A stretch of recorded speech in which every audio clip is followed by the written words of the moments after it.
In today's video, I'm going to teach you how to transfer Microsoft Authenticator to new phone. We'll use the built-in cloud backup and restore method, which is the most reliable and least confusing way to move your codes to a new device. Start on your old phone before you switch. Open the Microsoft Authenticator app, then go into Settings. Depending on your device, you'll find Settings under the three-dot menu or the gear icon. Turn on Cloud Backup. On Android, this uses Microsoft's Cloud Backup. On iPhone, it uses iCloud Backup. When prompted, sign in with your Microsoft account so the app knows where to store the backup. This sign-in is essential because it creates and links your encrypted backup to that specific Microsoft account. If your internet connection is slow, give it a moment to complete. It helps to keep the app open for a bit so the backup can finish. If you can see a last backup time or status, make sure it looks current before moving on. Now switch to your new phone, install Microsoft Authenticator from your App Store, and open it. Right on the welcome screens, look for Begin Recovery or Restore from Backup.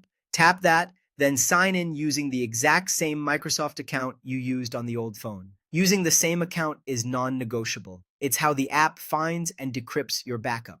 After you sign in, the app will start pulling down your saved accounts automatically. If you're asked to verify your identity, follow the on-screen prompts.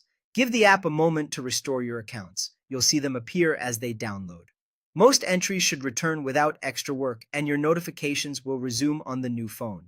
For some services, you may be prompted to reapprove a login the first time you use it. That's normal and just confirms that everything is in place. A quick test is to sign into one of your accounts on another device and approve the prompt on your new phone. Keep a few important rules in mind. You must use the same Microsoft account for backup and recovery. Using a different one won't find your data. Backup has to be enabled on the old phone before you lose access to it. If you have work or school accounts, your organization may require an admin reset or a fresh registration as part of security policy. And while moving from Android to Android or iPhone to iPhone is the smoothest path, switching platforms can sometimes require setting certain accounts up again. That's it. With backup on the old device and recovery on the new one, your Microsoft Authenticator should transfer cleanly and securely.